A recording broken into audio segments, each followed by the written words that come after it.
Hello students, welcome back to your favorite channel Magnet Brains. I am Gauri Jadhav, an economics educator. Today students, we are going to continue with the NCERT solutions. Part 1 already हो चुका है, अब हम करने वाले part 2. मैंने हमेशा बोला है कि NCERT सॉल्यूशंस में हमेशा एक आध क्वेश्चन ऐसा मिलता ही है जो हमने पढ़ा नहीं है पूरे सेशन में, है ना. So that is why students NCERT solutions आपके लिए बहुत इंपॉर्टेंट हो जाते हैं, इसको बिल्कुल भी स्किप नहीं करना है.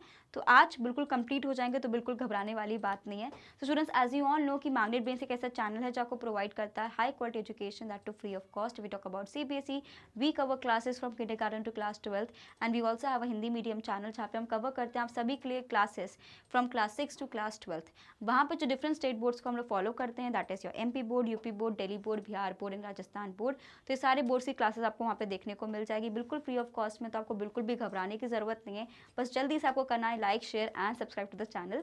We also provide e notes and e books की जो लिंक है आपको डिस्क्रिप्शन बॉक्स में मिल जाएगी, तो कभी भी जाके आप देख सकते हो. फाइन, तो चलो चालू करते हैं भाई जल्दी से. Question number 10. Distinguish between green revolution and golden revolution. तो देखो इसके पहले ना, क्योंकि ये भैया आप 12वीं कक्षा के हमारे स्टूडेंट्स हैं, तो थोड़ा ना ध्यान देना पड़ता है प्रेजेंटेशन पे. वैसे तो हमेशा ही आप जब भी आप देखते हो क्वेश्चंस वगैरह मैं कराती हूँ, आपको बताती हूँ. तो सपोज जैसे कि मुझे डिफरेंस बिटवीन लिखना है, आप लोग यूजुअली डिफरेंस बिटवीन कैसे लिखते हो, ये लिखा है ना, यहाँ पे क्या लिख दिया आपने ग्रीन रेवोल्यूशन, यहाँ पे लिख दिया आपने गोल्डन रेवोल्यूशन और बढ़िया बना के लिख दिया कुछ भी. क्योंकि क्या होता है ना, इतने अच्छे से हम पढ़ के नहीं जाते, तो हमें एकदम स्पेसिफिक याद नहीं होता, तो अपने मन से बनाते हैं हम डिफरेंस बिटवीन. लेकिन बोर्ड में ऐसा नहीं होना चाहिए. मुझे कहीं भी मार्क्स आपके ऐसे कटने नहीं चाहिए फालतू चीज़ों पे. हमेशा देखो आपको ध्यान रखना है कि आपने ये बनाया वेल एंड गुड, यहाँ पे आपने लिखा ग्रीन रेवोल्यूशन, यहाँ पे आपने लिखा गोल्डन रेवोल्यूशन, समझ आ गया, कोई दिक्कत वाली बात नहीं है. याद रखना है स्टूडेंट्स आपको कि यहाँ पे एक और आपको बनाना है कि भाई किस बेसिस पे आप कंपेयर करते हो. ठीक है, तो अभी मैं जब लिखूंगी तो आपको बताती चली जाऊंगी.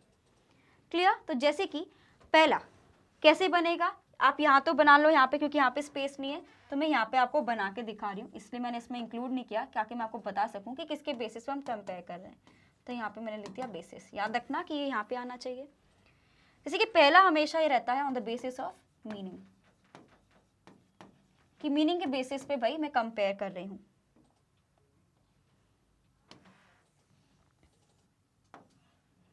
ठीक है, तो आपसे पूछा जा रहा है कि what is the difference between green revolution, दूसरा कलर ले लेते हैं तो ग्रीन पे ग्रीन रेवोल्यूशन हो जाएगा, है ना.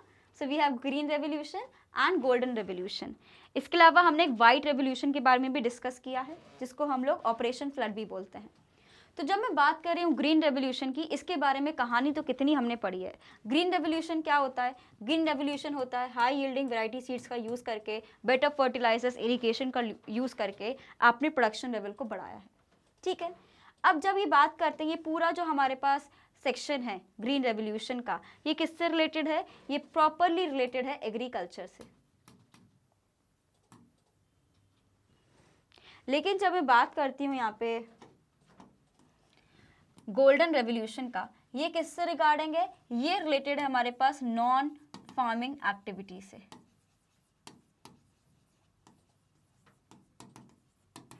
तो जब मैं नॉन फार्मिंग एक्टिविटीज़ की बात करती हूँ तो बेसिकली इसमें स्पेसिफिकली जब हम लोग गोल्डन रेवोल्यूशन की बात करते हैं तो हम लोग बात करते हैं हॉर्टिकल्चर की. हॉर्टिकल्चर क्या रहता है, जहाँ पे हम लोग बेसिकली प्रोडक्शन करते हैं वेजिटेबल्स का, फ्रूट्स का, ये सारी चीज़ें आती हैं. ये सारी चीज़ें कहाँ पे आती हैं, हॉर्टिकल्चर में आता है हमारे पास. तो एक हमें पढ़ना है एग्रीकल्चर को कैसे बूस्ट मिला, और एक हमें पढ़ना है कि नॉन फार्मिंग एक्टिविटीज़ में किसको कितना बूस्ट मिला है. तो ये दोनों चीज़ों को हमको पढ़ना है और समझना है. क्लियर. तो सबसे पहले आप इसका स्क्रीनशॉट लो, फिर मैं आपको एक एक करके सारी चीज़ें बता रही हूँ. Clear students. सो होपफुली आपको इसमें कोई डाउट नहीं होगा.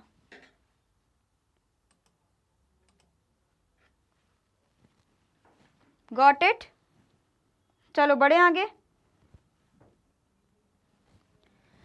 तो पहला क्या है, ग्रीन रेवोल्यूशन क्या होता है भाई. देखो मैं अगर आपको बहुत ही छोटा लग रहा हो तो मैं पढ़ के भी बता रही हूँ, तो उस पर ध्यान देना. So the combined use of high yielding variety seeds and increased use of fertilizers, developed irrigation facilities jointly to increase the production of rice and wheat. This increase in the production of the food grain is known as green revolution. तो जैसे कि आपको पता है जब हम green revolution की बात करते हैं, हम बात करते हैं कि किस तरीके से हमने हाई यील्डिंग वैरायटी सीड्स का यूज़ किया है, साथ ही में हमने इरिगेशन फैसिलिटीज़, पेस्टिसाइड्स, फर्टिलाइजर्स इन सबको भी बढ़ाया है, जिससे हमने देखा है कि मेजरली राइस और वीट का प्रोडक्शन लेवल बहुत अच्छे से इंक्रीज हो गया था। यही जो चेंज और रिफॉर्म हमारे पास आया, इसी को हम लोग क्या बोलते हैं, ग्रीन रेवोल्यूशन। तो ये किसकी कहानी हो गई, ग्रीन रेवोल्यूशन की। वहीं पे जो मेरे पास गोल्डन रेवोल्यूशन आया है, ये आया है हमारे पास हॉर्टिकल्चर में, जो कि एक नॉन हमारे पास अलाइंड एक्टिविटीज़ की तरह आप कंसीडर कर सकते हो।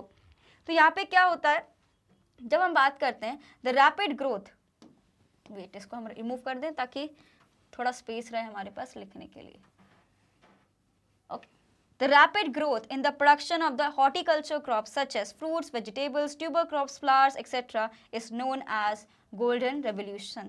तो जहाँ पे हम लोग बात करते हैं ग्रीन रेवोल्यूशन में, वहाँ पे हम लोग बात कर रहे हैं बेसिकली राइस और वीट के बारे में। लेकिन जब हम लोग गोल्डन रेवोल्यूशन की बात करते हैं, वो फ्लावर्स से रिगार्डिंग हो सकता है, वेजिटेबल्स, फ्रूट्स, इन सारी चीज़ों के जब हम डेवलपमेंट की बात करें कि इनका प्रोडक्शन लेवल बहुत इंक्रीज होने लग गया, that is your golden revolution. Next है हमारे पास green revolution, so it led to the increase. तो यहाँ पे क्या हुआ है, तो अब यहाँ पे आप ये लिख सकते हो कि यहाँ पे पहले देखो क्या लिख रहे हैं हम, it led to the increase in the production of food grains specially of rice and wheat, और यहाँ पे क्या लिखा है, it led to the increase. तो हमारे पास रिजल्ट्स क्या रहा, आउटकम्स क्या रहा।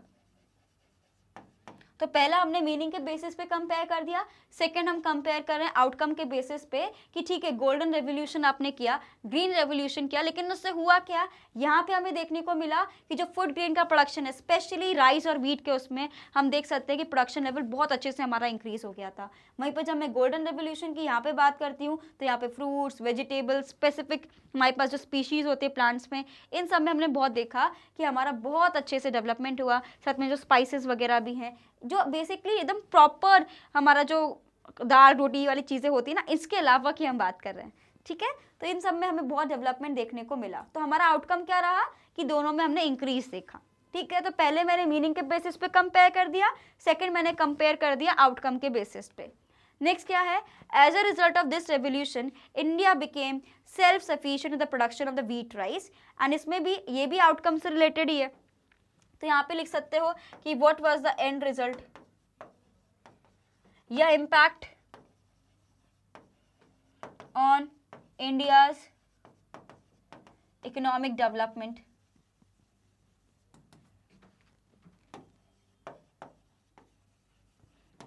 ये भी लिख सकते हो। तो इस तरीके से आपको बताना, यहाँ पे क्या लिखा है, as a result of this revolution India became self sufficient in the production of wheat and rice. तो ग्रीन रेवोल्यूशन की वजह से हमने देखा ही था कि व्हीट और राइस का प्रोडक्शन इतना बढ़ गया था कि हम उसमें बहुत ज़्यादा सेल्फ सफिशिएंट बन गए थे, हमें किसी और पर निर्भर होने की ज़रूरत नहीं थी। और यहाँ पे हमने देखा as a result of this India became world leader in the production of mangoes, bananas, coconut and spices. तो हम ये देख सकते हैं कि यहाँ पे भी दोनों ही जगह इंडियन इकोनॉमिक डेवलपमेंट को बहुत अच्छे से बूस्ट देखने को मिला है। Clear, all of you take a screenshot fast, जल्दी से इसका स्क्रीनशॉट लीजिए सभी, फिर हम आगे बढ़ रहे हैं। तो आपने देखा किस तरीके से बेसिस पे हम लोग कंपेयर करते हैं, बोर्ड्स में भी कुछ इस तरीके से ही आपको करना है, ठीक है। क्वेश्चन नंबर 11 देखेंगे, do you think various measures taken by the government to improve agriculture marketing are sufficient. जब भी मेरे पास डू यू थिंक वाले क्वेश्चंस आते हैं, मतलब ये आपसे पूछ रहे हैं कि आपने सब्जेक्ट को, आपने चैप्टर को कितने अच्छे से पढ़ा है, कितने अच्छे से नहीं पढ़ा है। बिकॉज आपने पढ़ा होगा, जब हम लोग पढ़ते हैं तो उसमें ये हम लोग इश्यूज़ पढ़ते हैं, हम लोग रीजंस पढ़ते हैं, और साथ में हम देखते हैं कि गवर्नमेंट ने क्या किया, लोगों ने क्या किया, क्या इम्पैक्ट रहा। तो आपको ये सब चीज़ को एनालाइज करके ऐसे क्वेश्चंस का आंसर करना पड़ता है। बिकॉज जब भी डू यू थिंक आता है तो आंसर होता है येस या नो, और उसके साथ आपका सपोर्टिंग आंसर। तो ऐसे क्वेश्चंस का मतलब क्या है कि आपको थोड़ा अपना दिमाग लगाना है। So what do you think, आपको लगता है जो गवर्नमेंट ने मेजर्स लिए हैं क्या वो सफिशिएंट है। सो लेट्स सी। तो जैसे कि आपको पता है, the government has taken various measures to improve agriculture marketing such as regulation of markets, development of infrastructure like cold storage, roads, railways and policies.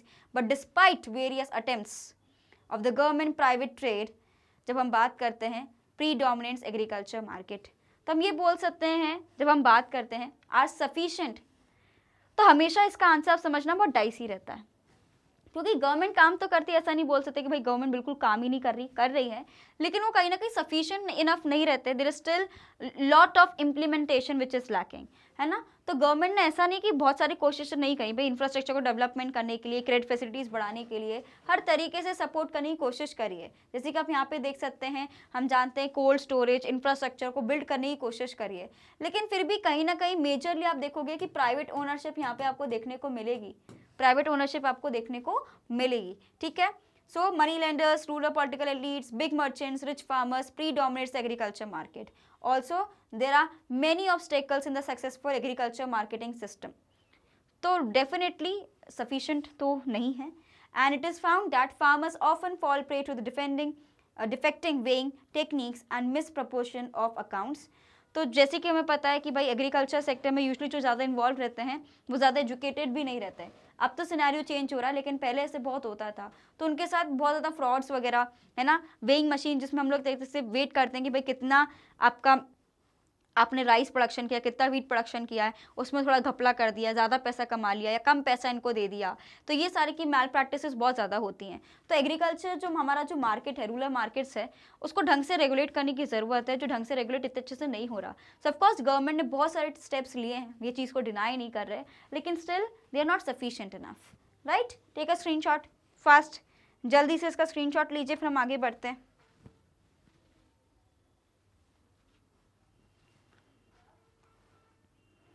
समझ गए सभी? Got it? चलो जी आगे बढ़े। So do you think various measures taken are sufficient? तो हमें नहीं लगता भैया। नेक्स्ट है हमारे पास storage facilities are insufficient which forces the farmers to sell their produce at a lower prices. देखो आपको पता है कि रूरल प्रोडक्ट्स जो रहते हैं, रूरल गुड्स जो बन रहे हैं, अब सबके पास इतना स्टोरेज फैसिलिटी नहीं रहता कि भाई उसको साल भर के लिए बचा के रख लें कि जब मौका आएगा तब बेच देंगे।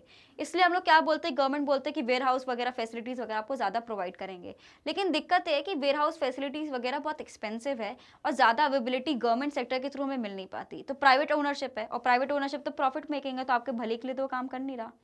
तो अगर आप पुअर फार्मर हो तो ऐसा तो नहीं आपकी हेल्प आके कर देंगे। तो क्या होता है, जो पुअर फार्मर्स रहते हैं, ताकि उनके जो ने इतना मेहनत से जो सामान, जो अपना जो ग्रेन्स वगैरह बनाए हैं, जो प्रोडक्शन किया है, वो वेस्ट ना चले जाए, कम प्राइसेस में भी उनको बेचना पड़ जाता है। तो वही दिक्कत हो जाती है पॉवर्टी वाली, वही दिक्कत हो जाती है, कम प्राइसेस में जा रहा है, फिर से इतना अच्छा आपने प्रोडक्शन किया भी है, लेकिन उसके लिए आपको सही दाम नहीं मिल पा रहा क्योंकि स्टोरेज फैसिलिटी नहीं है, तो एक बहुत ज़्यादा वनरेबल सिचुएशन में हो जाते हैं, right. So storage facilities are insufficient which forces the farmers to sell their produce at a lower price right after harvesting, and also insufficient storage makes the crops vulnerable to pest and bad weather. There is lack of institutional sources of finance which forces the farmers to fall back on the money lenders for the obtaining credit. जैसे कि मैंने आपको starting में बताया था कि credit facilities के लिए बहुत ज़्यादा काम किया गया, लेकिन अगेन जितना सोच के काम किया गया था उतने रिजल्ट्स हमें देखने को नहीं मिले हैं। उसका मेजर रीज़न हमारे पास यही आता है कि जब हम बात करते हैं इंस्टीट्यूशनल सोर्सेज की, है ना, दो सोर्सेज ऑफ क्रेडिट रहते हैं हमारे पास। फर्स्ट रहता है इंस्टीट्यूशनल, या आप बैंक से ले रहे हो, ऑफिशियल तरीके से ले रहे हो, कमर्शियल बैंक्स हो गए हैं, नबार्ड के थ्रू जो डिफरेंट बैंक्स है उसमें आपको मिल रहा है, आरआरबीज के थ्रू मिल रहा है, लेकिन यहाँ पे हर जगह अवेलेबिलिटी नहीं रहती, नहीं तो कोलैटरल रहता है। इन सब चीज़ों में क्या होता है, उनको लोन इतनी आसानी से मिल नहीं पाता, तो क्या होता है, वो फिर से अपने वापस उसी तरीके से पहुँच जाते हैं, रिलेटिव से पैसा ले रहे हैं, मनी लेंडर से पैसा ले रहे हैं, रिच फार्मर से पैसा ले रहे हैं। अब आपको पता है कि वो एक लीगल तरीका नहीं है, नॉन इंस्टीट्यूशनल है, तो कई बार उनके साथ फ्रॉड हो जाता है, बैक स्टैबिंग हो जाती है, धोखाधड़ी हो जाती है। तो ऐसे में क्या होता है भाई, फार्मर्स के पास कुछ बचता नहीं है, और कई बार वो ऐसे ड्रास्टिक स्टेप्स भी ले लेते हैं। तो एक मेजर रीज़न यही है ना कि बिकॉज आपने फैसिलिटीज़ प्रोवाइड नहीं करी, तो दूसरे जो प्रोवाइड कर रहे हैं कुछ नहीं से कुछ सही के चक्कर में क्या हो रहा है, सब बर्बाद हो रहा है, right. So transportation facilities are insufficient as result which the farmers are unable to sell their produce at far off places. तो क्योंकि अगर ट्रांसपोर्टेशन नहीं होगा तो ज़्यादा लंबे दूर एरियाज में तो हम जा नहीं सकते, है ना, तो लिमिटेड एरिया ही हमें कवर करना पड़ेगा। लिमिटेड एरिया मतलब लिमिटेड इनकम मिलेगी, बिकॉज इतने एरिया में जो दाम चल रहा है उसी दाम में आपको बेचना पड़ेगा। क्या पता आपको थोड़ी दूर ज़्यादा प्राइस में बेच सकते हो, लेकिन क्योंकि आपके पास ट्रांसपोर्टेशन फैसिलिटीज उतनी अवेलेबल नहीं है और आपके रिसोर्सेज भी खराब हो जाएंगे, आपके क्रॉप्स खराब हो जाएंगे, तो आपको लिमिटेड एरिया में ही डील करना पड़ता है। इसलिए तो हम बोल रहे क्रेडिट में दिक्कत है, रूरल मार्केटिंग में दिक्कत है, मार्केट रेगुलेट नहीं हो रहा, तो सारी दिक्कतें क्या आ रही हैं कि इम्प्लीमेंटेशन नहीं हो पा रहा। इसलिए हम ये बोल रहे हैं कि गवर्नमेंट ने कोशिश ज़रूर करी लेकिन वो सफिशिएंट नहीं है। ठीक है, होपफुली स्टूडेंट्स आपको ये वाला पॉइंट क्लियर हो गया होगा, कोई दिक्कत नहीं होगी। इसका स्क्रीनशॉट ले लीजिए जल्दी से।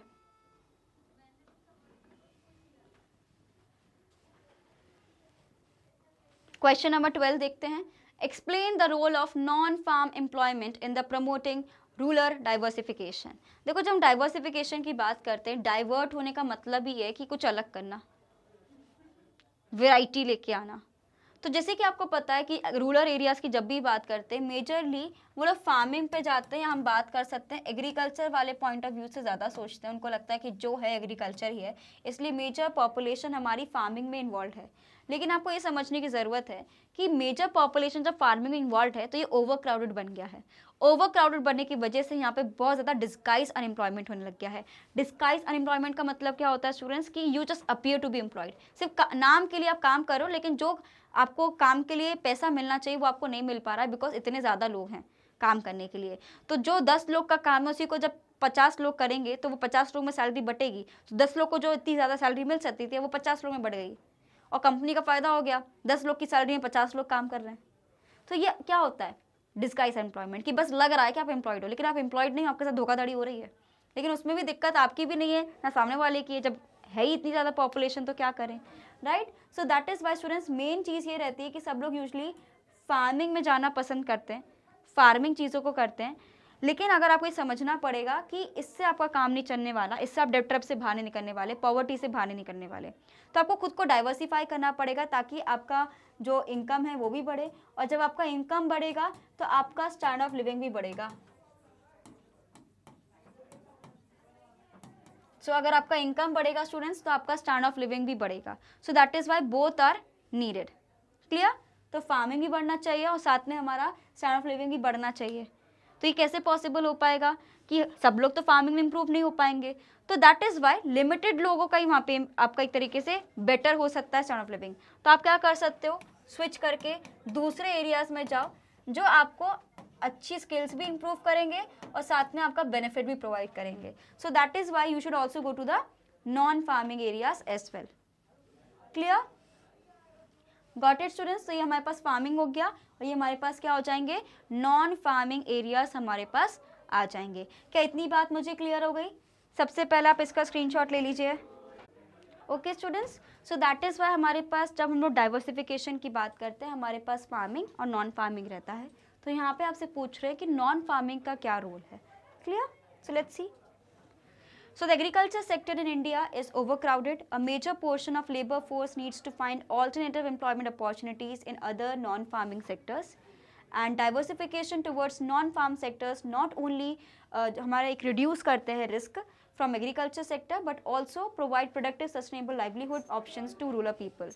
अब जैसे कि agriculture में आपको एक regular income नहीं मिल रही होती है ना, एग्रीकल्चर में आपको एक रेगुलर इनकम डेली बेसिस पे नहीं मिल रही होती है।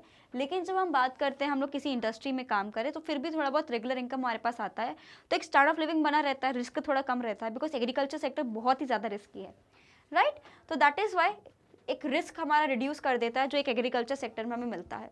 Non-farm economy has several segments in it.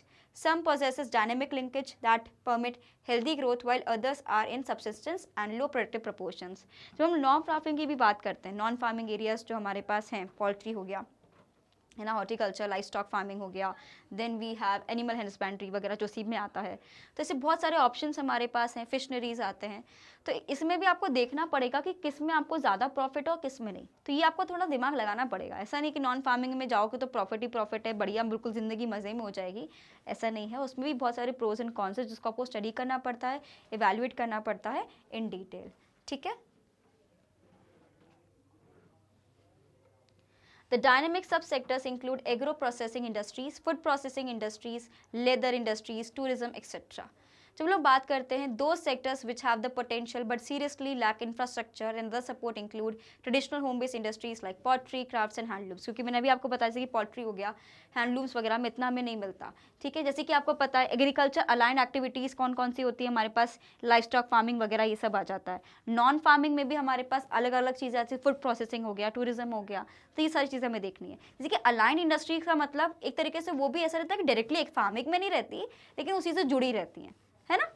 Clear? So majority of the rural women find employment in agriculture while men generally look for non-farming employment. In recent years, women have also begun looking for non-farming jobs. तो अभी देख सकते हो एक shift आया है definitely जहाँ पे लोग प्रिफर करने लग गए हैं कि नॉन फार्मिंग एक्टिविटीज़ में भी पार्टिसिपेट करना चाहिए। इंडस्ट्रीज़, हैंडीक्राफ्ट इंडस्ट्रीज़ हो गई, स्मॉल स्केल इंडस्ट्रीज़ हो गई, वो डिफरेंट टाइप की इंडस्ट्रीज़ हो सकती हैं, उसमें आप पार्टिसिपेट कर सकते हो। Right, take a screenshot fast.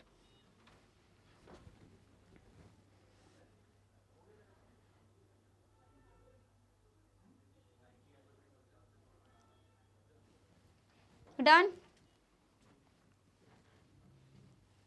Clear, आगे बढ़े। Question number 13, bring out the importance of animal husbandry, ठीक है, fisheries, horticulture as source of diversification. तो अभी इससे पहले हमने नॉन फार्मिंग देखा, नॉन फार्मिंग में मैंने अभी आपको बताया टूरिज्म हो गया, फूड प्रोसेसिंग एक्टिविटीज़ वगैरह हो जाता है। वहीं पे जब हम लोग बात करते हैं हमारे पास अलाइंड एक्टिविटीज़ का जो एग्रीकल्चर से काफ़ी मिलती जुलती रहती हैं, वो जैसे कि हमारे पास एनिमल हस्बेंड्री हो गया जिसको हम लाइफ स्टॉक फार्मिंग ही बोलते हैं। Then we have horticulture and fisheries, इसके बारे में डिस्कस करते हैं। हॉर्टिकल्चर के बारे में तो अभी हमने डिस्कस भी किया था, है ना। So animal husbandry, fisheries and जब हम लोग बात करते हैं horticulture can be very important as a source of diversification in the rural economy. While animal husbandry and horticulture can be practiced in almost every village, fisheries can be practiced only in the selected location. तो आपको पता है भाई ये जो cattle rearing हो गया है ना, डेयरी प्रोडक्ट्स वाली चीज़ें हो गई, हॉर्टिकल्चर जो हो गया, ये सारी चीज़ें हम लोग कर सकते हैं विलेज में, हर विलेज में होता भी है। लेकिन जब हम लोग बात करते हैं हर विलेज में ज़रूरी नहीं है ना कि फिशिंग हो पाए, तो वो थोड़ा एक लिमिटेड लोकेशन में हो पाता है और बाकी सारी चीज़ें हम लोग बाकी जगह भी कर सकते हैं। However, these activities will help in ensuring alternative source of income to the farmers, and these activities are also more sustainable compared to farming, which involves just 2 major cropping seasons in a year. तो ये ज़्यादा sustainable है, livelihood को भी support करता है, standard of living को भी इंप्रूव करता है, लॉन्गर ड्यूरेशन के लिए रहेगा, रेगुलरिटी ऑफ इनकम रहती है। तो ये सारे सोर्सेज को हम लोग थोड़ा एक बेटर सोर्स मानते हैं। अगर आप डाइवर्सिफाई करना चाहते हो तो इन सारी चीज़ों में भी आप आ सकते हो। याद रखना है एनिमल हस्बेंड्री हो गया, फिशनरीज हो गया, इसमें ये डिफरेंस है कि फिशिंग हर जगह हम नहीं कर सकते, उसमें थोड़ा हमारे पास लोकेशन का बैरियर आ जाता है। Clear? All of you please take a screenshot of this one fast. Done?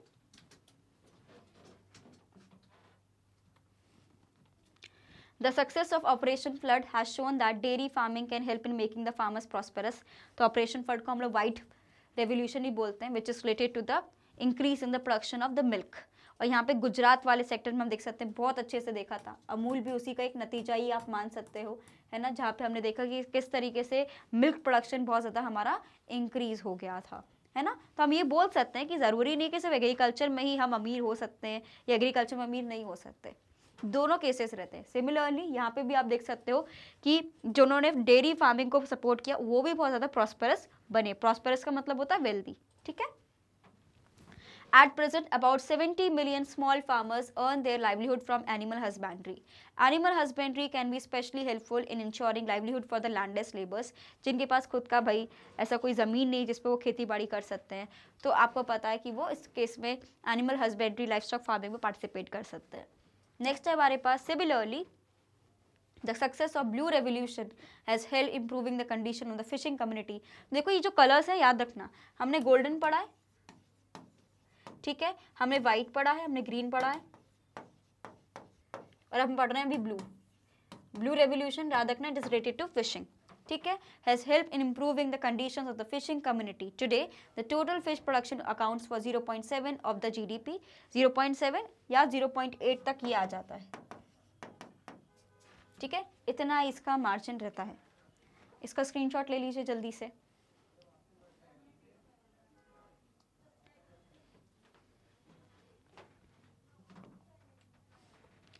Question number 14 देखेंगे सभी। Information technology plays a very significant role in achieving sustainable development and food security. तो देखो information technology की जब हम बात करते हैं, आज की टेक्नोलॉजी भाई सबके लिए रिक्वायर्ड है, डजेंट मैटर आप कौन सी फील्ड को बिलोंग करते हैं, आपने क्या पढ़ रखा है, सबको एक्सपेक्टेशन रहता है कि कम से कम आपको basic computer, basic information technology जो आनी ही चाहिए, है ना। डजेंट मैटर पहले क्या रहता था, जब आपने इंजीनियरिंग कर रखी है सीएस में या कंप्यूटर साइंस पढ़ रहे हो तो ही आपको कंप्यूटर आना चाहिए, तभी आपको लैपटॉप, तभी आपको ये सारी टेक्नोलॉजी आनी चाहिए। लेकिन आज के टाइम पे ऐसा नहीं है। आज के टाइम पे आप किसी भी फील्ड को बिलोंग करते हो, एक बेसिक टेक्निकल स्किल्स आपसे एक्सपेक्ट की जाती है। अब हम बात करते हैं इंफॉर्मेशन टेक्नोलॉजी की, तो एक बहुत ही ग्रोइंग फील्ड है और यहाँ पे हमें बहुत सारी नई इनोवेशंस मिलते हैं जिसके थ्रू हम लोग सस्टेनेबल डेवलपमेंट भी कर सकते हैं, इकोनॉमी को ग्रो भी कर सकते हैं। सो डेफिनेटली इंफॉर्मेशन टेक्नोलॉजी एक बहुत ही इंपॉर्टेंट रोल हमारे लिए प्ले करती है। So information technology plays a very significant role in achieving sustainable development and food security. जैसे कि आपको पता आज के टाइम पे अगर गलती से कोई किसी चीज़ में कोई मिलावटी सामान निकल जाए, है ना, आपने देखा होगा कि बड़े से रेस्टोरेंट में हम खाना खा रहे थे, उसमें ये कॉकरोच निकल आया, ये निकल आया, तो तुरंत लोग सोशल मीडिया पे डाल के उसको हर जगह डाल देते हैं। सो इंटरनेट एक ऐसी चीज़ बन गई है ना कि हर चीज़ की न्यूज़ हमें यहाँ पे मिल जाती है, एंड गलती से अगर आप इंटरनेट पर ट्रोल हो गए ना तो आपकी पूरी की पूरी वैल्यू गिर जानी है। तो मतलब आपको अपनी एक पब्लिक इमेज को बहुत प्रोटेक्ट करके रखना पड़ता है आज के टाइम पे, राइट। तो जब हम लोग बात करते हैं इन्फॉर्मेशन टेक्नोलॉजी बहुत ज़्यादा इंपॉर्टेंट रोल प्ले करती है। Government can predict areas of foods insecurities and vulnerability using appropriate information and software tools. तो जैसे कि आपको पता है कॉमर्स में, स्पेशली इकोनॉमिक्स में, एक बहुत ही इंपॉर्टेंट हमारे पास फंडा आता है स्टैटिस्टिक्स का। किसका आता है? स्टैटिस्टिक्स का। तो जैसे कि आपको पता है अगर आप बिजनेस एनालिस्ट में भी जाते हो, इन्वेस्टमेंट बैंकिंग में भी जाते हो, कहीं भी जाओगे तो भाई आपको एक बेसिक स्टैटिस्टिक्स की नॉलेज तो होनी ही चाहिए, और धीरे धीरे आप प्रैक्टिस करोगे तो एडवांस स्टैटिस्टिक्स भी रिक्वायर होगा।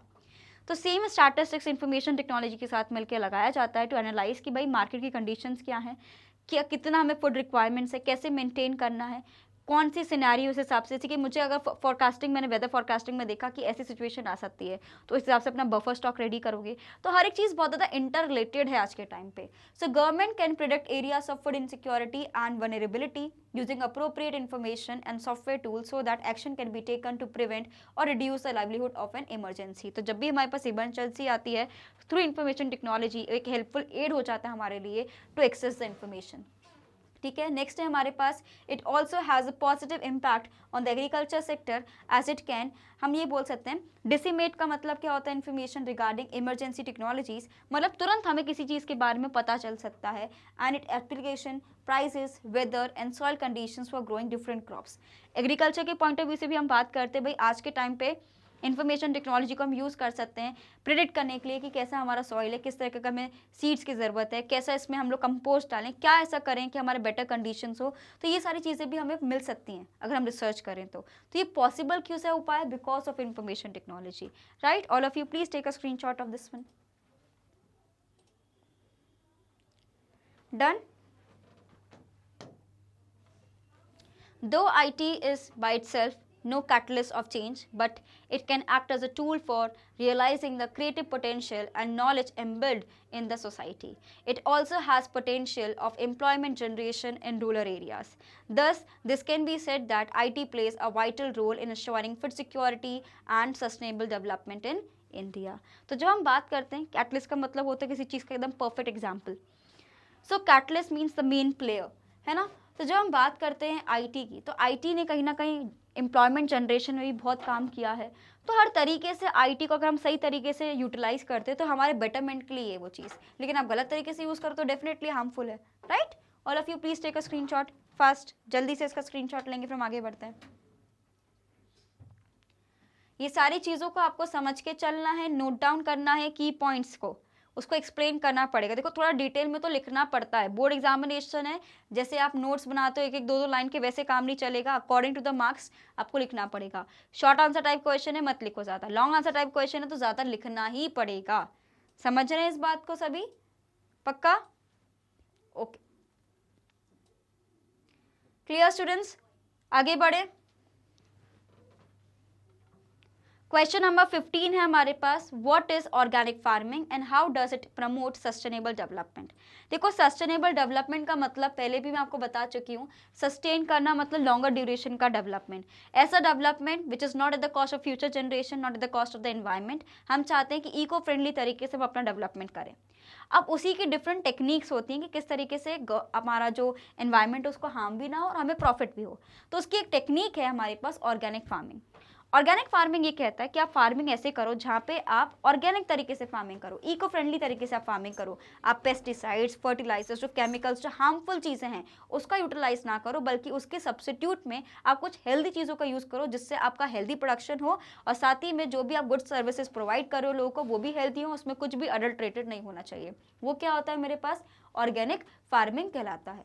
राइट, इसका स्क्रीनशॉट लीजिए सभी क्वेश्चन का। कम से कम 5 पॉइंट्स मुझे चाहिए कमेंट सेक्शन में कि आपको क्या लगता है कि ऑर्गेनिक फार्मिंग क्या है। So organic farming is a whole system of farming that restores, maintains and enhances the ecological balance। तो हम ये बोल सकते हैं ये रिस्टोर करता है, मेंटेन करता है, यहाँ पे लिखा है, और एनहांस करता है किसको, इकोलॉजिकल बैलेंस को।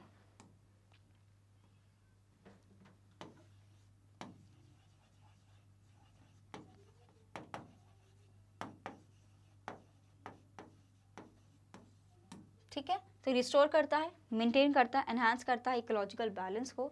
So in other words this system of farming relies upon the use of organic inputs for the cultivation. तो जितने भी ऑर्गेनिक इनपुट्स हैं जो बिल्कुल भी हार्मफुल नहीं है ह्यूमंस के लिए एंड एग्रीकल्चर सेक्टर के लिए, हम ये बोल सकते हैं कि हम लोग उसको प्रोटेक्ट करके यूज़ करना है।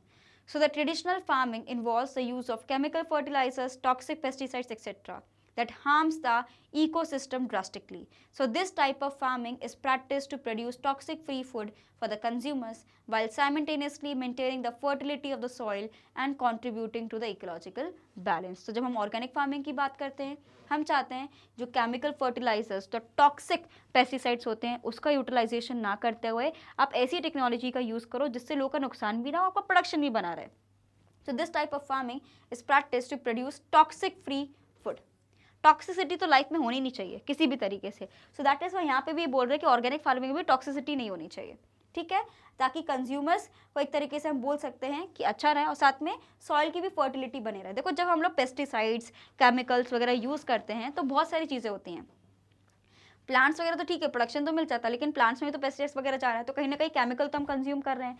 साथ ही में क्या हो रहा है स्टूडेंट्स कि हमारा लैंड में भी वो सारी चीज़ें जा रही हैं, तो सॉइल खराब हो रहा है, ग्राउंड वाटर जो है वो खराब हो रहा है। तो हर तरीके से पूरी साइकिल ही खराब हो रही है उस चीज़ का, किसी को फायदा नहीं हो पा रहा है। लॉन्ग टर्म में आप इन सबके आपको डिफेक्ट्स देखने को मिलेंगे भी। So that is it is better to go for organic farming. Right, so this type of farming enables eco friendly sustainable economic development. Clear, समझे सब इस बात को। इसका स्क्रीनशॉट ले लीजिए प्लीज़।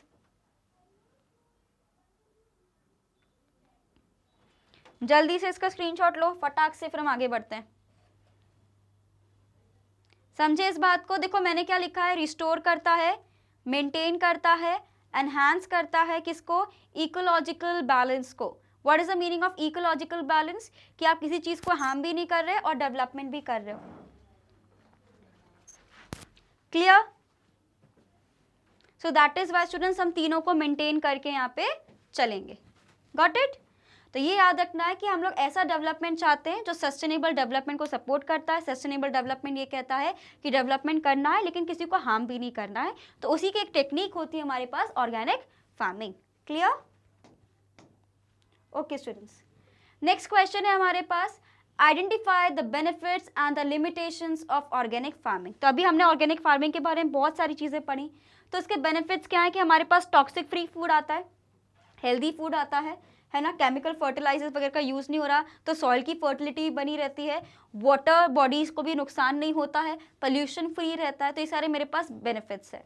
लेकिन जब हम लिमिटेशंस की बात करते हैं, लिमिटेशंस क्या है कि इतना ज़्यादा पॉपुलर नहीं है, इन्वेस्टमेंट हाई है, एंड साथ में ये भी दिक्कत आती है कि इतना मैन पावर भी नहीं है जिसमें डील करना चाहिए, और इनिशियल इन्वेस्टमेंट भी बहुत ज़्यादा हाई रहता है। Right, so let's see. So what are the benefits? सबसे पहले it offers a means to substitute costlier agriculture inputs such as high yielding variety seeds, chemical fertilizers, pesticides etcetera. तो जैसे कि आपको पता है कि ये सब थोड़ा ना कॉस्टली इसमें आ जाते हैं, उससे अगर हम कंपेयर करें तो हम लोग ऑर्गेनिक चीज़ों को यूज़ करेंगे तो थोड़ा हमें सस्ता पड़ेगा।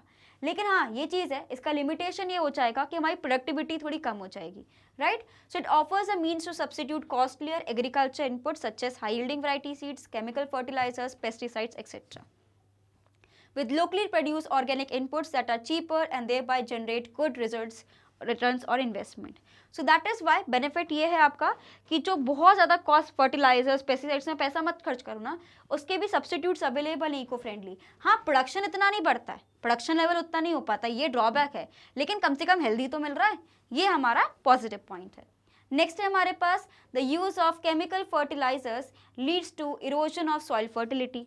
तो मैंने अभी आपको बताया कि जब आप इतने ज़्यादा केमिकल्स वगैरह यूज़ कर रहे हो तो सॉइल भी तो ख़राब होगा, और सॉइल ख़राब होगा तो वही पानी नीचे भी जाता है जो हम लोग पेस्टिसाइड्स वगैरह में जा रहा है, तो ग्राउंड वाटर भी ख़राब हो रहा है। Says organic farming discards the use of chemical fertilizers. This farming is practiced to produce non-toxic food for the consumer without degrading the soil fertility. तो जब हम लोग ऑर्गेनिक फार्मिंग करते हैं तो ये सॉइल फर्टिलिटी को भी हार्म नहीं करता, तो इसलिए बेनिफिट है हमारे लिए। तो पहला बेनिफिट क्या हो जाएगा कि ये हमारे लिए इकोनॉमिकल है, और ये क्या है, ये क्या करता है, prevents soil erosion and degradation. तो ये क्या हो जाएंगे स्टूडेंट्स मेरे पास, ये दो मेरे पास अभी फिलहाल हो गए हैं हमारे बेनिफिट्स। क्या इतनी बात हमें क्लियर हो गई है? इसका स्क्रीनशॉट ले लीजिए जल्दी से, all of you take a screenshot of this one. दोनों चीज़ें, दोनों पॉइंट का अच्छे से स्क्रीनशॉट लेना है, ठीक है? Done, okay.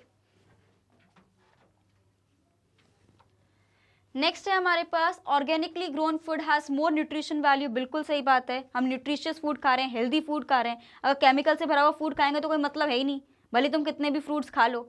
वहीं पे आप एक अच्छा फ्रूट खाओगे तो अच्छी बात है ना, आपको उसी से बेनिफिट मिलेगा। आप यही सोच के खा रहे हो ना, फ्रूट्स खा रही हूँ मैं तो बड़ा हेल्दी खा रही हूँ, लेकिन आप तो पेस्टिसाइड्स का डब्बा खा रहे हो, राइट? नेक्स्ट क्या है मेरे पास, since organic farming requires more labour input than conventional farming, तो ज़्यादा हमें एम्प्लॉयमेंट अपॉर्चुनिटीज़ ही मिलती है, ये भी अच्छी बात है बिकॉज मैन पावर रिक्वायरमेंट रहती है इसमें। और नेक्स्ट क्या है हमारे पास, it also generates income through export as the demand for organically grown crops is on rise.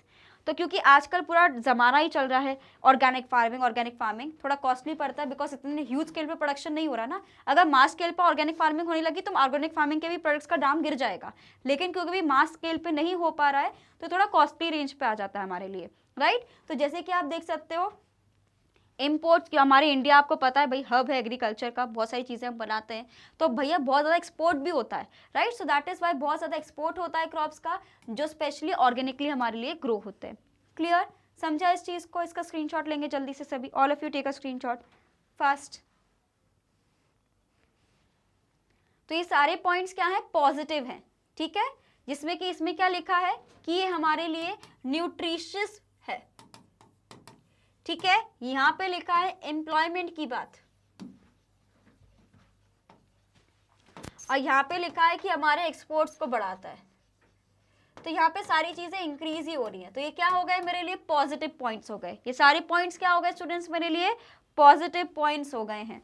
Clear, इसका स्क्रीनशॉट ले लीजिए जल्दी से, all of you quickly take a screenshot of this one. यहाँ पे न्यूट्रिशन भी बढ़ रहा है, एम्प्लॉयमेंट भी बढ़ रहा है और एक्सपोर्ट्स भी बढ़ रहे हैं। क्लियर, अब आते हैं हम लोग लिमिटेशंस पे। भाई क्या क्या दिक्कत है ऑर्गेनिक फार्मिंग में? तो जब मैं लिमिटेशंस की बात करती हूँ ऑफ ऑर्गेनिक फार्मिंग, तो पहला क्या है, low level of production.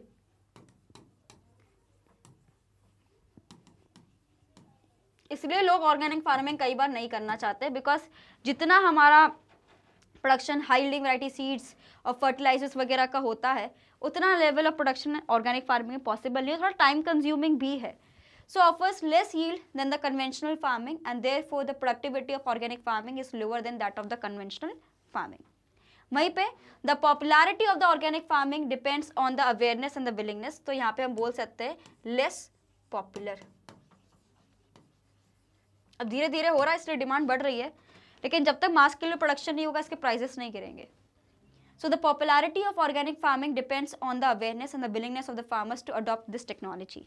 And due to lower productivity, farmers lack initiative to adopt organic farming techniques. तो क्या बात है, देखो दिक्कत यही है कि हाई यील्डिंग वैरायटी सीड्स वगैरह तो अब काफ़ी टाइम से चल रहे हैं, ग्रीन रेवोल्यूशन से चल रहे हैं, तो लोगों के पास अब इतना, उनके पास वो लॉन्ग टर्म इन्वेस्टमेंट की तरह है ना, तो वो तो अब धीरे धीरे उनको आदत पड़ गई उस चीज़ की, तो एकदम से नई चीज़ का इनिशिएटिव लेना, नया काम करना उनके लिए पॉसिबल नहीं हो पाता. सो दैट इज़ वाई क्या हो रहा है कि जो ऑर्गेनिक फार्मिंग टेक्निक्स वगैरह वो अप्लाई भी कर रहे हैं, तो उनका मन नहीं कर रहा, बिकॉज इतना ज़्यादा प्रोडक्टिविटी नहीं हो रही. उनका क्या रहता है कि ज़्यादा प्रोडक्शन करोगे ज़्यादा प्रॉफिट फिर भी आ जाएगा, लेकिन ऑर्गेनिक फार्मिंग में प्रॉफिट नहीं आ रहा. तो जस्ट बिकॉज ये लेस पॉपुलर है, मास स्केल पे नहीं हो रहा, तो उनको प्रॉफिट नहीं होता फार्मर्स को, तो इसलिए वो ज़्यादा कन्वेंशनल फार्मिंग को ही सपोर्ट करते हैं, ऑर्गेनिक फार्मिंग की तरफ आना नहीं चाह रहे. राइट, समझे इस चीज़ को. इसका स्क्रीनशॉट लेंगे सभी जल्दी से. All of you quickly take a screenshot of this one. जल्दी से इसका स्क्रीनशॉट लीजिए, फिर हम आगे बढ़ते हैं.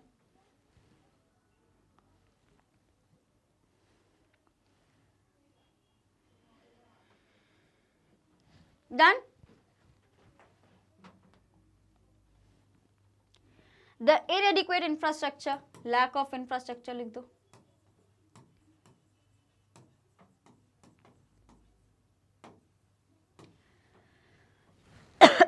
Sorry. So the inadequate infrastructure and problem of marketing are the major concern that need to be addressed to promote organic farming. As organic farming offers, जैसे कि आपको पता है, lesser yield than conventional farming, this farming is not financially viable for the, तो हम ये बोल सकते हैं नॉट प्रॉफिटेबल. तो जब हम बात करते हैं इंफ्रास्ट्रक्चर की कमी होगी, इनएडिक्वेट होगा, तो मार्केटिंग अच्छे से नहीं हो पाएगी, ट्रांसपोर्टेशन अच्छे से नहीं हो पाएगा, कनेक्टिविटी नहीं हो पाएगी, अगर वेयर हाउस नहीं होंगे तो कम प्राइसेस पे हमें सामान बेचना पड़ेगा, बहुत सारी चीज़ें हमारे पास आ जाती हैं. अभी तक कन्वेंशनल फार्मिंग जो अभी तक चल रहा है उसी के लिए इंफ्रास्ट्रक्चर हमारे लिए अप्रोप्रिएट नहीं हो पा रहा, तो ऐसे में एकदम नई टेक्निक आना और उसके हिसाब से चीज़ों को अप्रोप्रिएट करना पॉसिबल नहीं है. सेकेंड है हमारे पास कि ऑर्गेनिक फार्मिंग क्योंकि इतना ज़्यादा प्रोडक्टिविटी नहीं होती, तो प्रॉफिट भी नहीं होता है, तो लोग प्रेफर नहीं करते. तो ये कुछ हमारे पास लिमिटेशंस आ जाते हैं किसके, ऑर्गेनिक फार्मिंग के. Clear, take a screenshot fast. जल्दी से स्टूडेंट्स आप इसका स्क्रीनशॉट लीजिए, फिर हम आगे बढ़ते हैं. डन. तो देखो, तो हम लोग यहाँ पे लिखते हैं बेनिफिट्स एंड यहाँ पे लिख दो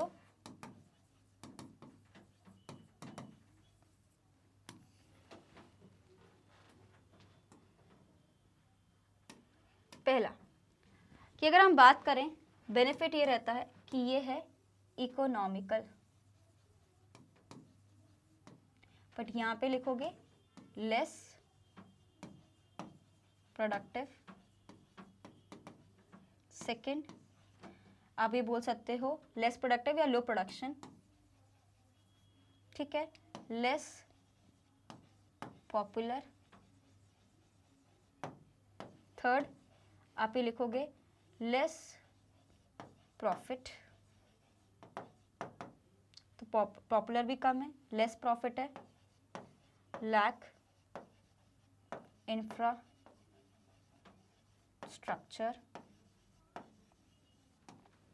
मई पे जब मैं बात करती हूँ यहाँ पे बेनिफिट्स की, इकोनॉमिकल है, ठीक है, हेल्दी है, एम्प्लॉयमेंट अपॉर्चुनिटीज प्रोवाइड कराता है,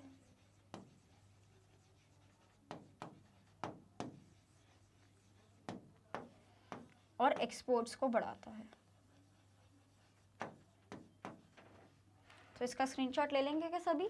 चलो जल्दी से, all of you take a screenshot of this one fast. ये पूरा मैंने जितना भी तक आपने पढ़ा है उसको मैंने डिफरेंट ऐसे पॉइंट्स में लिख दिया है ताकि आपको कोई भी कंफ्यूजन ना बना पड़े. यहाँ पे हमारे पास बेनिफिट्स हैं और यहाँ पे हमारे पास इसी चीज़ के क्या है स्टूडेंट्स, लिमिटेशन है. तो all of you please take a screenshot of this one fast. जल्दी से इसका स्क्रीनशॉट लेना है, तो मैंने इसको शॉर्ट में लिख दिया आप सभी के लिए ताकि आपको कोई भी कंफ्यूजन ना रहे. क्लियर?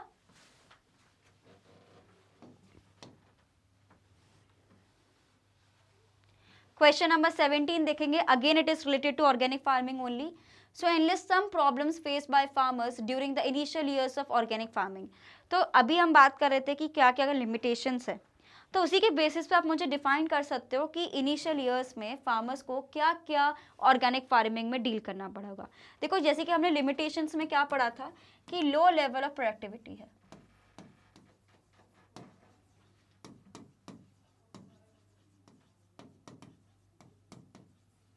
ठीक है। सेकेंड, लैक ऑफ इंफ्रास्ट्रक्चर,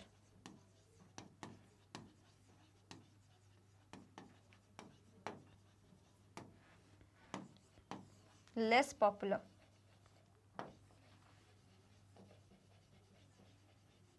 तो ये कुछ चीज़ें हमने पढ़ी थी जो कहीं ना कहीं हमें बताता है कि ऑर्गेनिक फार्मिंग में क्या दिक्कत आ सकती है। पहला क्या था कि भाई इतना लेवल ऑफ प्रोडक्शन नहीं होता था तो लोग ज़्यादा इनिशिएटिव नहीं लेना चाहते थे और ऑर्गेनिक फार्मिंग नहीं करना चाह रहे थे। सेकंड क्या हो सकता है, इंफ्रास्ट्रक्चर नहीं था, तो फैसिलिटीज़ जब अवेलेबल नहीं होंगी तो एकदम से कोई रिस्क लेने को रेडी नहीं होगा। एंड थर्ड, पॉपुलर नहीं था, तो आधे से ज़्यादा लोग सपोर्ट करने को रेडी नहीं थे, है ना।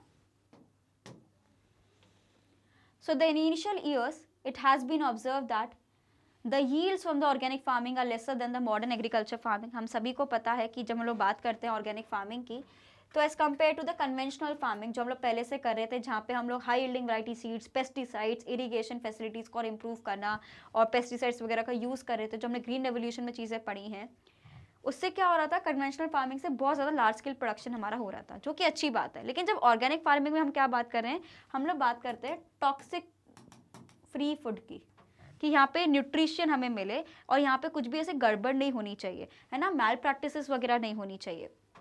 तो जब मैं बात कर रही थी यहाँ पे, है ना, यहाँ पे हमें क्या देखने को मिला था, जब हम लोग ऑर्गेनिक फार्मिंग की बात कर रहे हैं, यहाँ पे हमें टॉक्सिक फ्री मिला, न्यूट्रिशियस फूड मिला। लेकिन दिक्कत क्या थी, बिकॉज इसका लो प्रोडक्शन था as compare to the agriculture farming, लोग ज़्यादा इनिशिएटिव नहीं ले रहे थे। सेकेंड क्या है, so the farmers found it difficult to undertake large scale production also due to the low yielding per hectare, this technique was not financially viable for the small and marginal farmers. देखो already जो small and marginal farmers हैं उनके पास already बहुत ज़्यादा load है, stress है ना, तो उनके लिए पॉसिबल नहीं कि इतना बड़ा वो रिस्क लें। तो एट देन बचे कौन, सिर्फ रिच फार्मर्स इसको प्रैक्टिस कर सकते हैं। तो एक अगेन मोनोपोली वाला सेक्टर आ गया, और मोनोपोली होता तो एक्सप्लॉयटेशन आता ही है ना। नेक्स्ट क्या है हमारे पास, the products obtain from organic farming have shorter life, तो इनका ड्यूरेबिलिटी इतनी ज़्यादा नहीं रहती थी, पेरिशेबल बहुत रहते हैं नेचर, तो इनको कैसे स्टोर करें, कैसे यूटिलाइज करें। वहीं पर जो हमारे कन्वेंशनल फार्मिंग का रहता है सालों साल चल जाता है, बिकॉज हम उसको स्टोर करके रख सकते हैं। तो यहाँ पे कन्वेंशनल फार्मिंग के लिए जब फैसिलिटीज़ इतनी अच्छे से अवेलेबल नहीं है, तो ऐसे में हमें इसके लिए कहाँ से मिलेगी, राइट। तो इस चीज़ को हमें समझना पड़ता है। ओके स्टूडेंट्स, तो अभी तक हमने ऑर्गेनिक फार्मिंग के बारे में तो कितनी सारी चीज़ें पढ़ ली, है ना। उसी का हमारे पास एक और थोड़ा ऐसा क्वेश्चन आ रहा है एडवांस वाला, जहाँ पे आपसे पूछ रहे हैं कि इनिशियल ईयर्स में जब ये नया नया टर्म हमारे पास आया था ऑर्गेनिक फार्मिंग का, है ना, मैंने अभी वैसे आपको सारी चीज़ समझाई भी है, लेकिन फिर से मैं आपको बता रही हूँ, बिकॉज ऑर्गेनिक फार्मिंग में पहला यही है कि लार्ज स्केल प्रोडक्शन हमारा पॉसिबल नहीं था, बिकॉज इनिशियली लो प्रोडक्टिविटी थी। तो लो प्रोडक्टिविटी है तो मुझे पता है कि लार्ज स्केल प्रोडक्शन करने के बाद मुझे इतना ज़्यादा प्रॉफिट नहीं मिलेगा और इतने मेरे पास इनपुट्स भी नहीं है। So farmers found it difficult to undertake large scale production. Also due to the low yield per hectare, this technique was not financially viable for the small and the marginal workers. तो पहली चीज क्या हो जाएगी इसमें, लो productivity, ठीक है, first thing we have is low productivity. Second हमारे पास क्या आ जाएगा स्टूडेंट्स की साथ में अगर लो प्रोडक्टिविटी है तो हम लोग लार्ज स्केल प्रोडक्शन नहीं कर पाएंगे,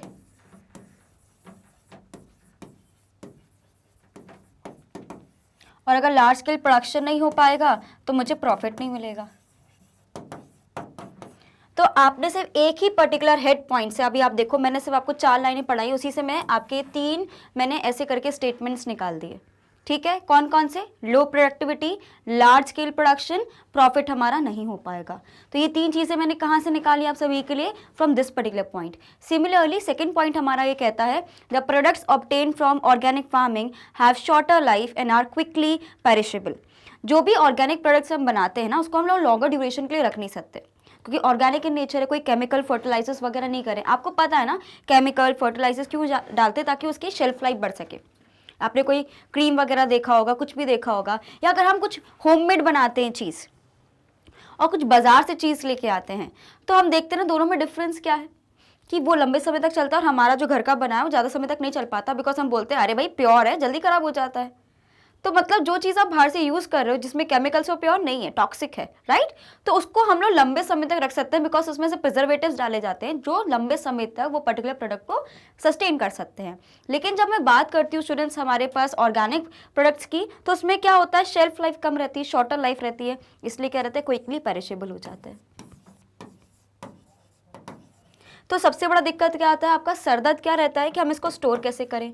पेरिशेबल का मतलब कोई मुझे बता सकता है, कमेंट सेक्शन में बताइएगा, किसको पता what is the meaning of perishable. Perishable का मतलब होता है कोई चीज जो जल्दी खराब हो सकती है, that is the meaning of perishable. Clear, समझे सब इस बात को, आगे बढ़ सकते हैं हम, पक्का। चलो, तो इसका स्क्रीनशॉट ले लिया सभी ने, समझ गए ना। अच्छा, आप इसका जरूर ले लेते स्क्रीनशॉट जो मैंने लिखा था, ताकि आपको अपने, देखो मैं आपको ये बता रही हूँ कि मैंने यहाँ पे सिंपल वर्ड्स में लिखा है, लेकिन इस चीज़ को भी जब मैं सेल्फ स्टडी करती हूँ मैं इसी चीज़ को सिंप्लीफाई भी कर सकती हूँ। I can simplify. तो ये कैसे पॉसिबल है, कैसे हो पा रहा है स्टूडेंट्स, इसके लिए मैं क्या कर रही हूँ, आपके लिए कोशिश ये कर रही हूँ कि मैं अपने वर्ड्स में लिख रही हूँ कि मैंने सिर्फ 4 वर्ड्स ऐसे लिख दिए, इससे मुझे अब इसको सेंटेंस में कैसे फ्रेम करना है वो मुझे आता है। आप 12th स्टैंडर्ड में है ना, तो मुझे लगता है कि इतना तो हमें आता है कि नहीं आता, हम लोग सेंटेंस फ्रेमिंग कर पाते हैं। और आप तो वो जनरेशन हो जहाँ पे हमें बोलते हैं कि भाई बस एक वर्ड बता दे, बाकी का पूरा सेंटेंस तो हम लिख लेंगे। तो यहाँ पे मैं आपको बता रही हूँ कि हर चीज़ को रट्टाफिकेशन करने की ज़रूरत नहीं होती, आप चीज़ों को समझो, बिकॉज पूरा का पूरा कॉन्सेप्चुअल स्टडी हमारे पास आ रहा है, चीज़ों को एनालाइज करके हमें सारी चीज़ों को करना है। Clear, let's go. ले लिया सब इसका स्क्रीनशॉट, लो जल्दी भाई, फिर हम आगे बढ़ रहे हैं। All of you quickly take a screenshot fast.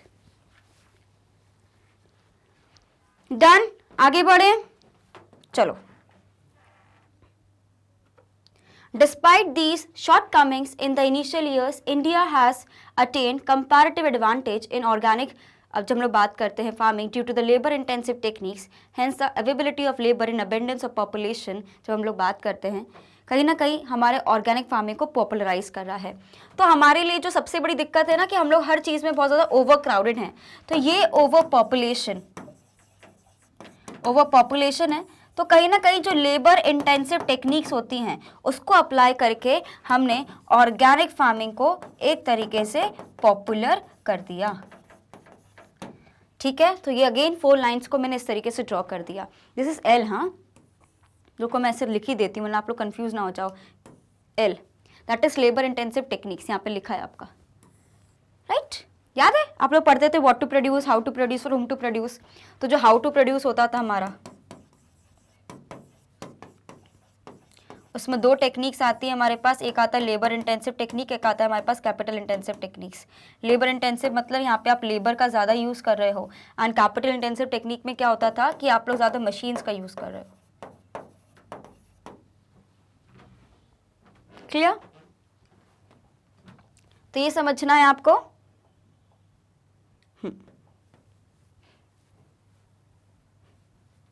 ये वाला पोर्शन, ठीक है, take a screenshot fast.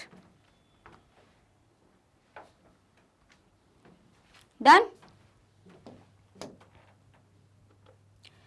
Question number 18 है हमारे पास, जन धन योजना। देखो योजना वगैरह जो हमारे एनसीईआरटी में मेंशन है वो सारी इंपॉर्टेंट है, कोई सी भी उठा के आपको दे सकते हैं, तो ये चीज़ आपको ध्यान रखनी पड़ेगी। तो जब लोग बात करते हैं Jan Dhan Yojana helps in the rural development, do you agree with this statement? क्या आपको लगता है जो जन धन योजना हमारे पास है वो कहीं ना कहीं रूरल डेवलपमेंट में हेल्प करता है? सो लेट्स सी। सो द प्रधानमंत्री Jan Dhan Yojana is a financial inclusion program. Financial inclusion मतलब आपको पता है what is the meaning of financial literacy? हम बेसिकली लोगों को अवेयर कर रहे हैं about the financial terms, financial services क्या होते हैं, फाइनेंशियल प्रोडक्ट्स क्या होते हैं, किस तरीके से आप सेविंग कर सकते हो, किस तरीके से आप इन्वेस्ट कर सकते हो, right? Specially in rural areas it plays a crucial role in rural development through the following ways. अब कैसा होता है, पहला हमारा इसके डेफिनेशन में लिखा है दैट इज फाइनेंशियल इंक्लूजन। तो ensures rural population access basic banking facilities like savings, credit and insurance. Inclusion का मतलब होता है इंक्लूड करना। तो हम फाइनेंशियल टर्म्स, फाइनेंशियल नॉलेज के बारे में भी हम चाहते हैं कि भैया लोगों का इन्वॉल्वमेंट हो। सिर्फ फाइनेंशियल इंक्लूजन जैसे कि सेविंग्स हो गया, इन्वेस्टिंग हो गया, इंश्योरेंस के रिगार्डिंग, म्यूचुअल फंड्स के रिगार्डिंग, ये जितनी भी चीज़ें हमारे पास जो फाइनेंशियल सेक्टर्स है, मैंने आपको बताया ना कि आपको फाइनेंशियल प्रोडक्ट्स,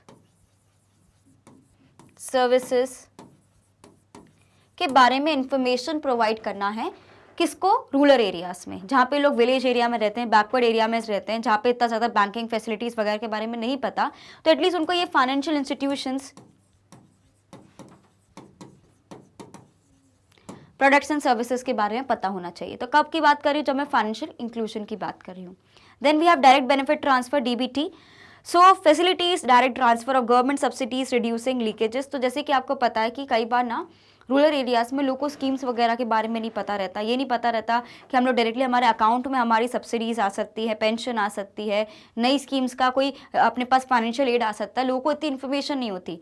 तो कई बार क्या होता है, थर्ड पर्सन या जो ब्रोकर्स रहते हैं, मर्चेंट्स रहते हैं, जिसके थ्रू वो कराते हैं, है ना, तो वो फ़ायदा उठा लेते हैं। जैसे कि आपको पता है बहुत सारे ऑनलाइन सेंटर्स रहते हैं जिसके थ्रू वो रजिस्ट्रेशन वगैरह कराते हैं, तो कई बार वही उनको ठग लेते हैं, तो उनको ये सारी इन्फॉर्मेशन नहीं रहती। दैट इज़ वाई हम चाहते हैं कि इस योजना के थ्रू इनको पता चले कि नहीं, डायरेक्ट ट्रांसफर भी आपके अकाउंट में हो जाता है, तो आपको किसी और पर निर्भर होने की ज़रूरत नहीं है। Right, take a screenshot of it fast. जल्दी से इसका स्क्रीनशॉट लेंगे सभी, all of you quickly take a screenshot of this one.